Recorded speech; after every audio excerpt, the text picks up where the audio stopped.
Okay, we're going to make some pies tomorrow. Now, for the filling of the pie, I'm going to take my inspiration from like the Austrian Gulasch, which is pretty much like a 50-50 of stew and steak and onions. I'm going to cook this overnight, so I'm going to be using my Crockpot, which I'm kind of happy about because I haven't used my Crockpot for a long time. So I've got it on the sear function at the moment. I'm just going to put some little bit of oil in. This is peanut oil because it's got a higher smoke point. And we're just going to brown the meat off.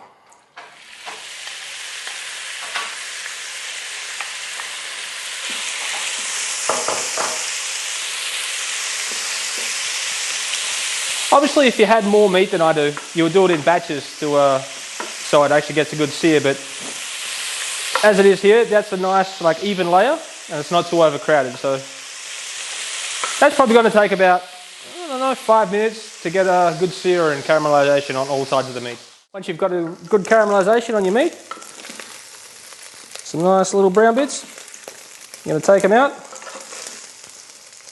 Also, you can put them back in the same bowl they come out of because we're going to be cooking this again, so you don't worry about all this cross-contamination and all that stuff. So if you're doing this in a heavy bottom pot, like a big cast iron pot or something like that, you would get a fond on the bottom. But because I'm going to be cooking this overnight, I don't want my stove to be running. So I'm going to use that's why I'm using my Crockpot, and this has a non-stick bottom, so I'm not going to get any fond or anything like that, but that's all right.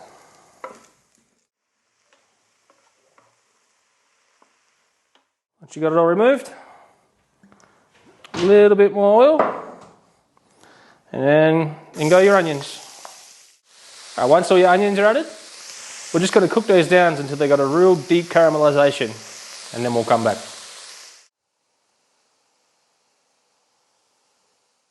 Also, don't forget to season your onions while you caramelize them off. That'll help to draw out the moisture and you'll get a better caramelization on them in the end.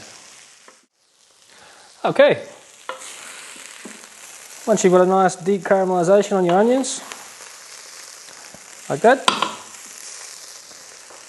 you're going to add your smoked paprika. And just let that cook off for a minute or so.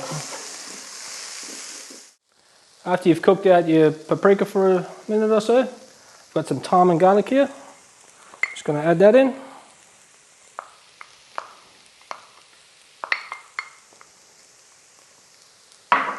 Just give that a little mix in.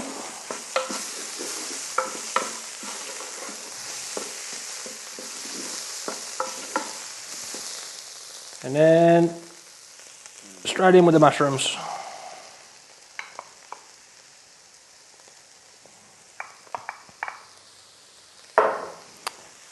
And we'll give that a little mix in.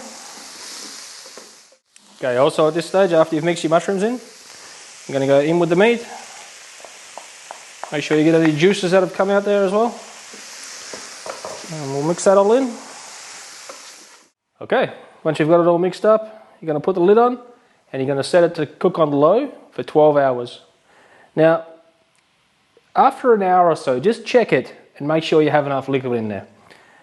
I know with my Crockpot, it holds a lot of moisture in there. I know some others you have to add a lot of moisture because it dissipates, but with mine, I put the mushrooms in last and just mixed it in, and I'm going to use that because that moisture is going to come out and not too much is going to escape from my Crockpot, and that's going to braise the meat down.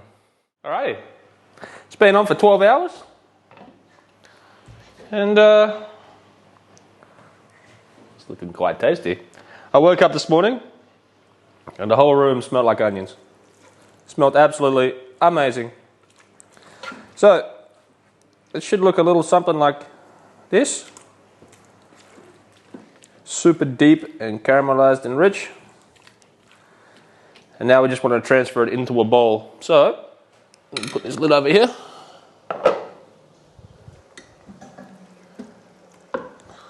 And we'll get this all transferred over. Alrighty, once you've got it all out in your little bowl there, just want to go ahead and give it a little taste.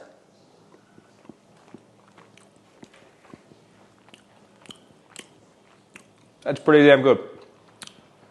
It needs a touch of seasoning, but the other flavors, like the meat's just falling apart, that's exactly what you want. And now you gotta let it cool down completely, and then once it's cool, we'll adjust the seasoning later on. Next step. These are the pie dishes I'm going to be using. So obviously, to get the piece that's going to go on the bottom, you need a bigger bowl to cut out the circles. That's actually bigger than this. So I'm using this bowl that's a little bit bigger. So I've rolled this puff pastry out just a little bit, and I've already marked it out, so I know I'm going to get the right amount of, circles out of it. So you just put it on there like that, and then just run your knife around the outside. It's pretty simple. So you cut that one out, and then for the top, I'm actually going to be using this because obviously it's the same size that I need. So you put that one on there, same deal. Run your knife around the outside, and just pick it off. And I'm going to cut the second one out now too. I've got the circles cut out. And I've also I put a lot of butter in my tins. Now, cooking spray would also work, but Austria hasn't figured out what cooking spray is yet, so they don't actually sell it here. But I think butter's good because it gives a better taste anyway. So, the next bit's kind of straightforward. You pick up your bigger circle, and you plop it in your tray.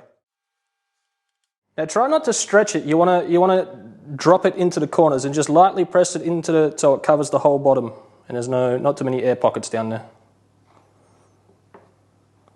So just lightly pick it up and press it into the bottom. Quite simple. It's all in there. It's all in the edges. And now you want to get your filling in there.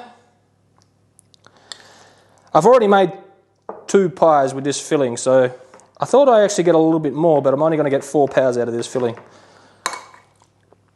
So I'll be using the rest of this mixture. So what I'm going to do is, so I get it equally distributed, is put the other bottom in this one, and then spread this mixture between the two. Okay, as you see, I got the meat distributed between both of them. Now I probably would have liked to have a little bit more, but I'm out of mixture, so doesn't matter. Carry on. So what you want to do is just wet your finger and just run it over the top or around the edges of the pie crust, so when we put the top on, they stick together. Quite simple. Around you go. Okay, once you've got it all wet, you get your top piece and you lay it across. Now you just want to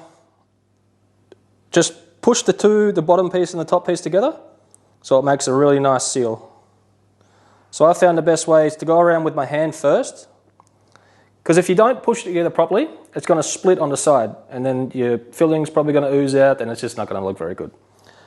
So the best way I've found is to make sure, just stick it together with my hands, and then after I've done this, I go back with a fork and push it down with the fork as well to make it double secure. It takes a little bit longer, but it's well worth the time, I think. All right, then I'll go back with a fork and just push it together. Also, if you want it to be extra, you could run your knife around the edge and make it fit completely good. But I kind of like the rustic look when the pie comes out. That's, the edges are a bit crackly and all that sort of stuff, and they get a little bit extra crispy in the oven. I think it's a lot better like that. So next step is egg wash. Some people use milk to put over the top. I find that the egg wash gives it a much better crust on the top. It gives it a much deeper colour. So I prefer using egg wash over rather than milk. So you just want to brush that all over. Also with the egg, I find that you get a much more even spread with it because the milk just seems a little bit too thin.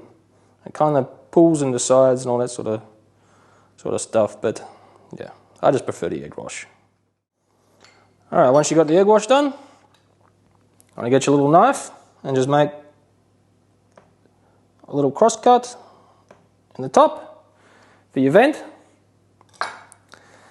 and then this will go into a 200 degree fan force preheated oven for around 15 to 20 minutes, but I would be keeping an eye on it anywhere after the 12-minute mark. And once you've got a really nice deep golden brown on top, it should be ready to take out.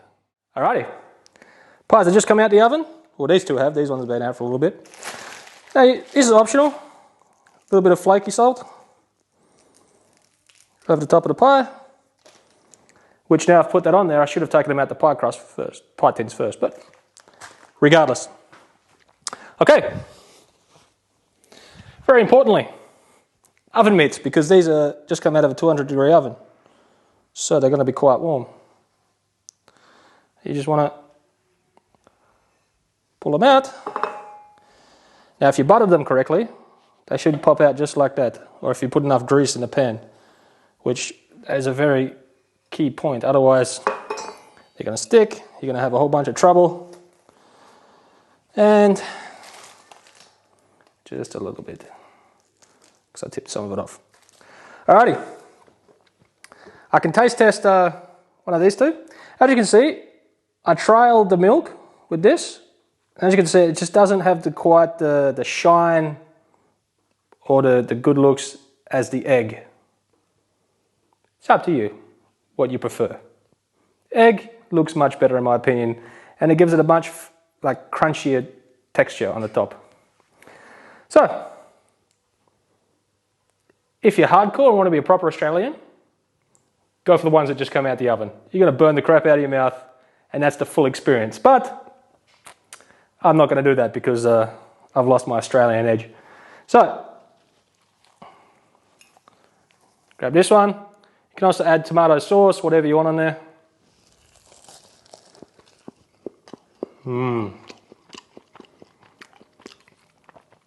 It's not too wet.